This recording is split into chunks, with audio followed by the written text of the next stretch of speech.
ಮೇಷರಾಶಿ ವೀಕ್ಷಕರಿಗೆಲ್ಲ ಸ್ವಾಗತ. ಅಶ್ವಿನಿ ನಕ್ಷತ್ರ 4 ಪಾದಗಳು, ಭರಣಿ ನಕ್ಷತ್ರ 4 ಪಾದಗಳು, ಹಾಗೇನೆ ಕೃತಿಕಾ ನಕ್ಷತ್ರ 1ನೇ ಪಾದ ಮೇಷರಾಶಿಯಲ್ಲಿ ಬರ್ತಕ್ಕಂತಹ ನಕ್ಷತ್ರಗಳು. ಶ್ರೀ ಪರಾಭವನ ಸಂವತ್ಸರದಲ್ಲಿ ಈ ಮೇಷ ರಾಶಿಯವರಿಗೆ ಮುಖ್ಯವಾಗಿ ಶನಿ ವರ್ಷ ಪೂರ್ತಿ ಕೂಡ ಮೀನ ರಾಶಿಯಲ್ಲಿ ಅಂದ್ರೆ ನಿಮ್ಮ ಜನ್ಮ ರಾಶಿಯಿಂದ 12ನೇ ಮನೆಯಲ್ಲಿ ಸಂಚಾರವನ್ನ ಮಾಡ್ತಾ ಇರ್ತಾರೆ. ಇನ್ನು ರಾಹು ಕೇತು ಇಬ್ಬರು ಕೂಡ ವರ್ಷದ ಅಂತ್ಯದವರೆಗೂ ಕೂಡ ಅಂದ್ರೆ ಡಿಸೆಂಬರ್ 5ನೇ ತಾರೀಕಿನ ತನಕ ಕೇತು ಆಸ್ ಇಟ್ ಈಸ್ ಸಿಂಹ ರಾಶಿಯಲ್ಲಿ ಸಂಚಾರ, ರಾಹು ಆಸ್ ಇಟ್ ಈಸ್ ಕುಂಭ ರಾಶಿಯಲ್ಲಿ ಸಂಚಾರ. ಆದ್ರೆ ಡಿಸೆಂಬರ್ 5ನೇ ತಾರೀಕು ರಾಹು ಮಕರಕ್ಕೆ ಪ್ರವೇಶ, ಕೇತು ಕರ್ಕಾಟಕ ರಾಶಿಗೆ ಪ್ರವೇಶ. ಅಂದ್ರೆ ನಿಮ್ಮ ಜನ್ಮ ರಾಶಿಯಿಂದ ಚತುರ್ಥ ಸ್ಥಾನಕ್ಕೆ ಕೇತುವಿನ ಪ್ರವೇಶ, ಈ ಒಂದು ದಶಮ ಸ್ಥಾನಕ್ಕೆ ರಾಹುವಿನ ಪ್ರವೇಶ. ಇನ್ನು ಗುರು ಜೂನ್ 1ನೇ ತಾರೀಕಿನ ತನಕ ಮಿಥುನ ರಾಶಿಯಲ್ಲಿ ಸಂಚಾರ, ಜೂನ್ 1ನೇ ತಾರೀಕು ಕರ್ಕಾಟಕ ರಾಶಿಗೆ ಪ್ರವೇಶವನ್ನು ಮಾಡ್ತಾ ಇರ್ತಾರೆ. ಜೂನ್ 1ನೇ ತಾರೀಕಿನಿಂದ ಅಕ್ಟೋಬರ್ 31ನೇ ತಾರೀಕಿನ ತನಕ ಕರ್ಕಾಟಕ ರಾಶಿ ಅಂದ್ರೆ ನಿಮ್ಮ ಜನ್ಮ ರಾಶಿಯಿಂದ ಚತುರ್ಥ ಸ್ಥಾನದಲ್ಲಿ ಸಂಚಾರವನ್ನು ಮಾಡಿ ಅಕ್ಟೋಬರ್ 31ಕ್ಕೆ ಸಿಂಹ ರಾಶಿಗೆ ಪ್ರವೇಶವನ್ನು ಮಾಡ್ತಾರೆ. ಅಲ್ಲಿ ಕೆಲವು ದಿನಗಳ ಕಾಲ ಇದ್ಬಿಟ್ಟು ಮತ್ತೆ ವಕ್ರಿಯಾಗಿ ವರ್ಷದ ಅಂತ್ಯದಲ್ಲಿ ಮತ್ತೆ ಕರ್ಕಾಟಕ ರಾಶಿಗೆ ಪ್ರವೇಶವನ್ನು ಮಾಡ್ತಾರೆ.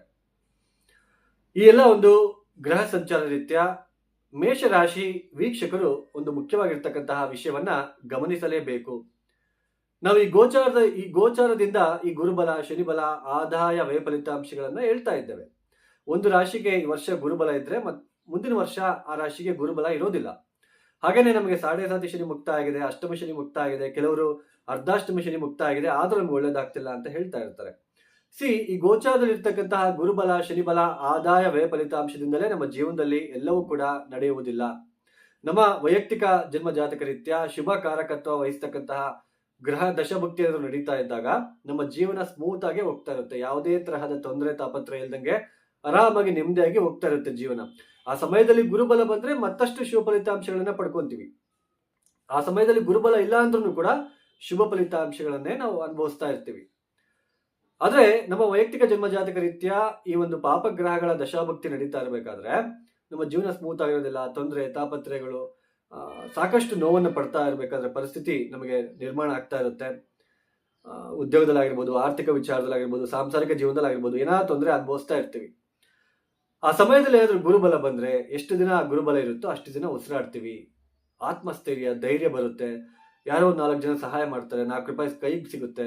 ಈ ತರಹ ಅಂದ್ರೆ ಗೋಚಾರದಲ್ಲೇ ಮೇಜರ್ ಆಗಿ ನಾವು ತಗೊಳೋದಕ್ಕೆ ಹೋಗ್ಬಾರ್ದು. ಸೊ ಗುರುಬಲ ಶನಿಬಲ ಅನ್ನೋದು ಸಹಾಯ ಅಷ್ಟೇ, ಅದನ್ನ ಅರ್ಥ ಮಾಡ್ಕೊಳ್ಳಿ. ಹಾಗೇನೆ ನೀವು ನೋಡ್ತಾ ಇರ್ತೀರಾ ಈ ರಾಶಿಯವರಿಗೆ ಗಜಕೇಸರಿ ಯೋಗ ಅಥವಾ ವಿಪರೀತ ರಾಜಯೋಗ ಈ ತಿಂಗಳಿನಲ್ಲಿ, ಲಕ್ಷ್ಮಿ ಯೋಗ, ಶುಕ್ರ ಮಹಾದಶ ಹಿಡಿತಾ ಇದೆ, ಈ ತರ ಎಲ್ಲ ನೀವು ನೋಡ್ತಾ ಇರ್ತೀರಾ. ಆದ್ರೆ ಗೋಚಾರದಲ್ಲಿ ಇವೆಲ್ಲ ಅಪ್ಲಿಕೇಬಲ್ ಆಗುವುದಿಲ್ಲ. ನಿಮ್ಮ ಜನ್ಮ ಜಾತಕದಲ್ಲಿ ಇದ್ರೇನೆ ಆ ದಶಾಭುಕ್ತಿ, ಅವುಗಳ ದಶಾಭುಕ್ತಿ ಬಂದ್ರೇನೆ, ಆ ಗ್ರಹಗಳ ದಶಾಭುಕ್ತಿ ಬಂದ್ರೇನೆ ಆಕ್ಟಿವೇಟ್ ಆಗಿ ಶುಭ ಫಲಿತಾಂಶಗಳನ್ನ ಕೊಡ್ತಾರೆ. ಗಜಕೇಸರಿ ಯೋಗ ಕೂಡ 100ಕ್ಕೆ ಒಬ್ಬರಿಗಿದ್ರೆ ಹೆಚ್ಚಾಯ್ತು. ಶುಕ್ರ ಮಹಾದಶ ಕೂಡ ಎಲ್ಲರಿಗೂ ಕೈ ಹಿಡುವುದಿಲ್ಲ. 20% ಕೈ ಹಿಡಿದ್ರೆ ಹೆಚ್ಚು, 80% ಶುಕ್ರ ತುಂಬಾ ವೀಕ್ ಇರ್ತಾರೆ. ಸೊ ಅರ್ಥ ಮಾಡ್ಕೊಳ್ಳಿ, ಸತ್ಯಾಸತ್ಯತೆಯನ್ನು ಅರ್ಥ ಮಾಡ್ಕೊಳ್ಳಿ. ನಿಮ್ಗೂ ಕೂಡ ಅರ್ಥ ಆಗ್ಬೇಕು. ನೀವು ಕೂಡ ಜ್ಯೋತಿಷ್ ಶಾಸ್ತ್ರದ ಬಗ್ಗೆ ಸ್ವಲ್ಪನಾದ್ರೂ ಒಂದು ತಿಳುವಳಿಕೆ ಬರಲಿ ಅಂತ ಒಂದು ಮನವರಿಕೆಯಿಂದ ನಾನು ಹೇಳ್ತಾ ಇದ್ದೇನೆ. ಇನ್ನು ಶ್ರೀ ಪರಾಭವನ ಸಂವತ್ಸರದಲ್ಲಿ ಈ ಮೇಷರಾಶಿಯವರಿಗೆ ನೋಡಿ, ವರ್ಷ ಪೂರ್ತಿ ಕೂಡ ವ್ಯಯಸ್ಥಾನದಲ್ಲಿ 12ನೇ ಮನೆಯಲ್ಲಿ ಶನಿ ಸಂಚಾರ ಅಂದ್ರೆ 7.5 ಶನಿ. 7.5 ಶನಿ ಅಂದ್ರೆ ತುಂಬಾ ಜನ ಎದುರ್ಕೊಳ್ತಕ್ಕಂತಹ ಒಂದು ಕೆಲಸವನ್ನು ಮಾಡ್ತಾ ಇರ್ತಾರೆ, ಭಯ ಪಡ್ತಾ ಇರ್ತಾರೆ. ನೋಡಿ, ಅಷ್ಟಕವರ್ಗ ಬಿಂದುಗಳು ಅಂತ ತುಂಬಾ ಇಂಪಾರ್ಟೆಂಟ್ ರೀ. ಇದನ್ನ ಯಾರು ಹೇಳೋದಕ್ಕೆ ಹೋಗ್ತಾ ಇಲ್ಲ, ಯಾಕೆ ಅಂತ ಗೊತ್ತಿಲ್ಲ. ಈಗ ನಿಮ್ಮ ಜನ್ಮ ಜಾತಕ ರೀತ್ಯ 12 ರಾಶಿಗಳು ಇದೆ, 12 ಮನೆಗೆ ಇದೆ. ಒಂದೊಂದು ರಾಶಿಗೂ ಒಂದೊಂದು ಗ್ರಹ ಅಷ್ಟಕವರ್ಗ ಬಿಂದುಗಳಂತ ಕೊಟ್ಕೊಂತ ಬಂದಿರ್ತಾರೆ. ಸೊ ಆ ಗ್ರಹ ಆ ಸ್ಥಾನಕ್ಕೆ ಬಂದಾಗ ಅವರು 0, 1, 2 ಏನಾದ್ರು ಅಷ್ಟಕವರ್ಗ ಬಿಂದುಗಳು ಕೊಟ್ಟಿದ್ರೆ ಆ ಪ್ಲಾನೆಟ್ ತುಂಬಾ ವೀಕ್ ಇದೆ, ಆ ಪ್ಲಾನೆಟ್ ತುಂಬಾ ನಮಗೆ ತೊಂದರೆ ಮಾಡ್ಲಿಕ್ಕೆ ಪ್ರಯತ್ನ ಪಡುತ್ತೆ ಅಂತ ಅರ್ಥ.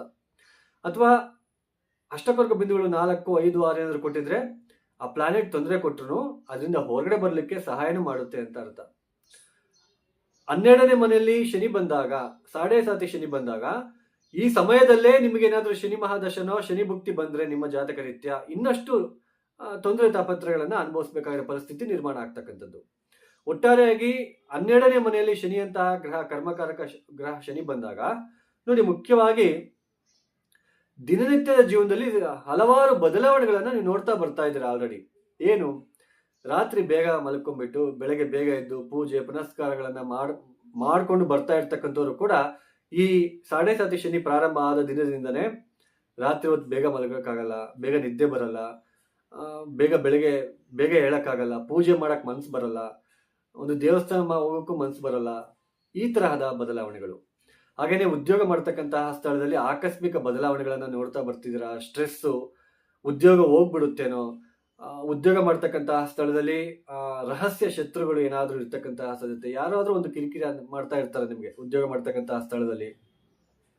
ಆಮೇಲೆ ಕುಟುಂಬದಲ್ಲಿ ನೆಮ್ಮದಿ ಇಲ್ಲದೆ ಇರ್ತಕ್ಕಂಥದ್ದು, ಕುಟುಂಬ ವ್ಯಕ್ತಿಗಳ ಸಹಾಯ ಸಹಕಾರ ಇಲ್ಲದೆ ಇರ್ತಕ್ಕಂಥದ್ದು, ಅಂದ್ರೆ ಡಿಸ್ಅಟ್ಯಾಚ್ಮೆಂಟ್. ನಿಮ್ಗೂ ನಿಮ್ಮ ಕುಟುಂಬಕ್ಕೂ ಏನೋ ಒಂಥರ ದೂರ ಆಗ್ತಾ ಹೋಗುತ್ತೆ. ನನ್ನ ಕುಟುಂಬ ವ್ಯಕ್ತಿಗಳು ಯಾಕೋ ನನ್ನ ಜೊತೆ ಸರಿಯಾಗಿಲ್ಲ, ಅಥವಾ ಅವ್ರ ಜೊತೆ ನಮ್ಮ ಬಾಂಧವ್ಯಗಳು ಯಾಕೋ ದೂರ ಆಗ್ತಿದೆಯಲ್ಲ ಅಂತಕ್ಕಂತಹ ಒಂದು ಭಾವನೆ ನಿಮ್ಮಲ್ಲಿ ಕಾಣ್ತಾ ಇರುತ್ತೆ. ಆಮೇಲೆ ಕಷ್ಟ ಜಾಸ್ತಿ, ಪ್ರತಿಫಲ ಕಡಿಮೆ.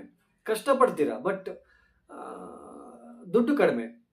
ಆಮೇಲೆ ಸೋದರರ ಜೊತೆ ಭಿನ್ನಾಭಿಪ್ರಾಯಗಳಾಗಿರ್ಬೋದು. ಮದುವೆ ಪ್ರಯತ್ನಕ್ಕೆ ಎಷ್ಟು ಮದುವೆ ಪ್ರಯತ್ನ ಮಾಡ್ತಾ ಇದ್ರು ಸ್ವಲ್ಪ ತೊಂದರೆ ತಾಪತ್ರೆಗಳು. ಆಮೇಲೆ ಜಾಸ್ತಿ ಅನಾವಶ್ಯಕ ಪ್ರಯಾಣಗಳನ್ನ ಮಾಡಬೇಕಾಗಿರೋ ಪರಿಸ್ಥಿತಿ. ಈ ತರ ಯಾವ್ದಾದ್ರು ದುಡ್ಡು ಕೊಟ್ಟಿರ್ತೀರಾ, ಅದಕ್ಕೆ ನೀವು ಅವರಿಂದ ತಿರುಗಾಡಬೇಕು, ಪ್ರಯತ್ನ ಪಡ್ತಾನೆ ಇರಬೇಕು ಒಂದು ವಿಷಯಕ್ಕೋಸ್ಕರ. ಸೊ ಈ ತರಹದ ಒಂದು ಪರಿಸ್ಥಿತಿಗಳು. ಜೂನ್ 1ನೇ ತಾರೀಕಿನ ನಂತರ ಅರ್ಧಾಷ್ಟಮ ಗುರು ಚತುರ್ಥ ಸ್ಥಾನಕ್ಕೆ ಗುರುವಿನ ಪ್ರವೇಶ, ಉಚ್ಚ ಸ್ಥಾನ ಆದರೂ ಕೂಡ ನೋಡಿ ಮನಃಶಾಂತಿ ಇರೋದಿಲ್ಲ. ಏನ್ರಿ ನೀವು ಚತುರ್ಥ ಸ್ಥಾನಕ್ಕೆ ಗುರು ಬಂದ್ರೆ, ಉಚ್ಚ ಸ್ಥಾನಕ್ಕೆ ಗುರು ಬಂದ್ರೆ ಚೆನ್ನಾಗಿದೆ ಅಂತ ಎಲ್ಲರೂ ಹೇಳ್ತಿದ್ದಾರೆ, ನೀವು ನೋಡಿದ್ರೆ ಹಿಂಗೆ ಹೇಳ್ತಿದ್ದೀರಾ ಅಂತ. ಬೇಕಾದ್ರೆ ನೀವು ಚೆಕ್ ಮಾಡ್ಕೊಳ್ಳಿ. ಜೂನ್ 1ನೇ ತಾರೀಕಿನಿಂದ ನಿಮಗೆ ಮನಃಶಾಂತಿ ಅನ್ನೋದು ಕಡಿಮೆ ಆಗ್ತಕ್ಕಂಥದ್ದು.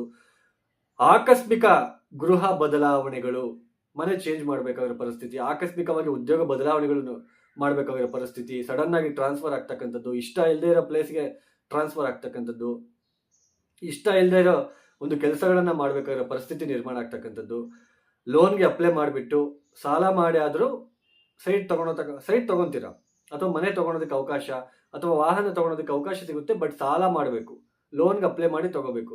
ಆ ಲೋನ್ ತೀರಿಸ್ಬೇಕು ಅಂತ ಹೇಳ್ಬಿಟ್ಟು ತುಂಬಾ ಮನಸ್ಸಿಗೆ ತೊಂದರೆ. ಯಾವಾಗ ತೀರುತ್ತೋ, ಯಾವಾಗ ಲೋನ್ ತೀರಿಸ್ತೀವೋ, ಈ ತರಹದ ಬದಲಾವಣೆಗಳು ನಿಮ್ಮಲ್ಲಿ ಕಂಡು ಬರ್ತಾ ಇರುತ್ತೆ. ವಿದ್ಯಾರ್ಥಿಗಳು ಎಸ್ಪೆಷಲಿ 6, 7, 8, 9, 10ನೇ ಕ್ಲಾಸಲ್ಲಿ ಓದ್ತಾ ಇರ್ತಕ್ಕಂಥ ವಿದ್ಯಾರ್ಥಿಗಳಿಗೆ ಸಾಕಷ್ಟು ವಿದ್ಯಾಭ್ಯಾಸದಲ್ಲಿ ಕಾನ್ಸಂಟ್ರೇಷನ್ ಮಾಡೋಕ್ಕಾಗಲ್ಲ, ಶ್ರದ್ಧೆ ಇಟ್ಟು ಓದೋಕ್ಕಾಗಲ್ಲ. ಬರೀ ಆಟದ ಮೇಲೆನೆ ಅಥವಾ ಇತರ ಒಂದು ಚಟುವಟಿಕೆಗಳ ಮೇಲೆನೆ ಜಾಸ್ತಿ ಆಸಕ್ತಿ ತೋರಿಸ್ತಕ್ಕಂಥದ್ದು, ವೃದ್ಧರಿಗೆ ಆರೋಗ್ಯದಲ್ಲಿ ವ್ಯತ್ಯಾಸಗಳು ಉಂಟಾಗ್ತಕ್ಕಂಥದ್ದು, ಸಡನ್ ಆಗಿ ವೆಹಿಕಲ್ ರಿಲೇಟೆಡ್ ಆಕ್ಸಿಡೆಂಟ್ ಆಗ್ಬೋದು, ಅಥವಾ ವೆಹಿಕಲ್ ರಿಲೇಟೆಡ್ ಏನಾದರೂ ಜಾಸ್ತಿ ರಿಪೇರಿ ಬರ್ತಕ್ಕಂಥದ್ದು, ಈ ವರ್ಷದಲ್ಲಿ ಜಾಸ್ತಿ ರಿಪೇರಿ ಮಾಡಿಸ್ಬೇಕಾಗಿರೋ ಪರಿಸ್ಥಿತಿ ನಿರ್ಮಾಣ ಆಗ್ತಕ್ಕಂಥದ್ದು. ಈ ತರಹದ ಬದಲಾವಣೆಗಳನ್ನ ನೋಡುವ ವರ್ಷ ಇದಾಗಿರುತ್ತೆ. ಅಕ್ಟೋಬರ್ 31ರಿಂದ ಮತ್ತೆ ಸ್ವಲ್ಪ ನವೆಂಬರ್ ತಿಂಗಳ ತನಕ ಗುರುಬಲ ಇರುತ್ತೆ. ಅದಾದ್ಮೇಲೆ ಮತ್ತೆ ಡಿಸೆಂಬರ್, ಜನವರಿ, ಫೆಬ್ರವರಿ ಮತ್ತೆ ಉದ್ಯೋಗದಲ್ಲಿ ಕಿರಿಕಿರಿ, ಗುರು ಒಕ್ಕರೆ ಆಗಿರ್ತಾರೆ, ಮನೆಯಲ್ಲಿ ನೆಮ್ಮದಿ ಇಲ್ಲದೆ ಇರ್ತಕ್ಕಂಥದ್ದು, ಮನಃಶಾಂತಿ ಇಲ್ಲದೆ ಇರ್ತಕ್ಕಂಥದ್ದು, ತಾಯಿ ಜೊತೆ ಕಲಹಗಳು, ಭಿನ್ನಾಭಿಪ್ರಾಯಗಳು, ಲಿಟಿಗೇಷನ್ಸ್ನ ಫೇಸ್ ಮಾಡಬೇಕಾಗಿರೋ ಪರಿಸ್ಥಿತಿ ನಿರ್ಮಾಣ ಆಗ್ತಕ್ಕಂಥ ಒಂದು ಸ್ಥಿತಿಗತಿಗಳು ಹೆಚ್ಚಾಗಿ ಕಂಡು ಬರ್ತಾ ಇರುತ್ತೆ. ಸೊ ಇದು ಗೋಚಾರದಲ್ಲಿ. ನಿಮ್ಮ ಜಾತಕದಲ್ಲಿ ಚೆನ್ನಾಗಿದ್ರೆ ತಲೆ ಕೆಡಿಸ್ಕೊಳ್ಳೋದಕ್ಕೆ ಹೋಗ್ಬೇಡಿ ದಯವಿಟ್ಟು. ಮೇಷರಾಶಿಯಲ್ಲಿ ಹುಟ್ಟಿರ್ತಕ್ಕಂತಹ ಅಶ್ವಿನಿ ನಕ್ಷತ್ರದವರಿಗೆ ಗುರು ಸಂಚಾರ ಯಾವಾಗ ಚೆನ್ನಾಗಿರುತ್ತೆ ಅಂತ ನೋಡೋಣ. ಗುರು ಸಂಚಾರ, ಶನಿ ಸಂಚಾರ ನೋಡಿ. ಜೂನ್ 18ರಿಂದ ಅಕ್ಟೋಬರ್ 31 ತನಕ ಗುರು ಸಂಚಾರದಿಂದ ಏನು ಅಂತಹ ತೊಂದರೆ ಇರೋದಿಲ್ಲ.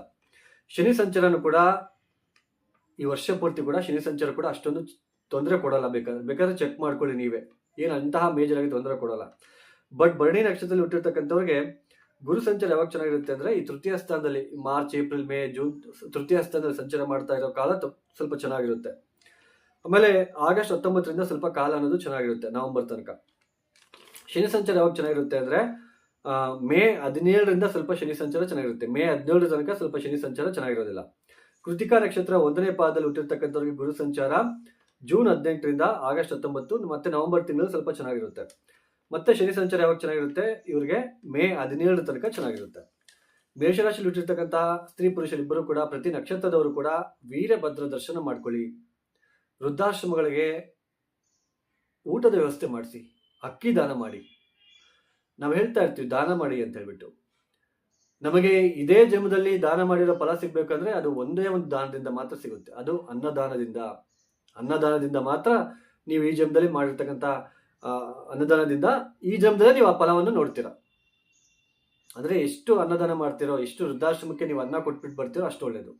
ವೀರಭದ್ರ ದರ್ಶನ, ಮೃತ್ಯುಂಜಯ ಮಂತ್ರ ಎಷ್ಟು ಪಠನೆ ಮಾಡ್ತಿರೋ, ಎಷ್ಟು ಕಾಲ ಭೈರವನಿಗೆ ನಡ್ಕೊಂತೀರೋ ಅಷ್ಟು ಒಳ್ಳೇದು. ಯಾರೆಲ್ಲ ವಿಡಿಯೋನ ನೋಡ್ತಾ ಇದ್ದೀರಾ, ನಿಮ್ಗೆ ಇಷ್ಟ ಆದ್ರೆ ಲೈಕ್ ಮಾಡಿ, ಶೇರ್ ಮಾಡಿ, ಸಬ್ಸ್ಕ್ರೈಬ್ ಮಾಡ್ಕೊಳ್ಳಿ. ಕಾಮೆಂಟ್ ರೂಪದಲ್ಲಿ ನಿಮ್ಮ ಮಾನಸಿಕ ಅಭಿಪ್ರಾಯಗಳನ್ನು ತಿಳಿಸಿ.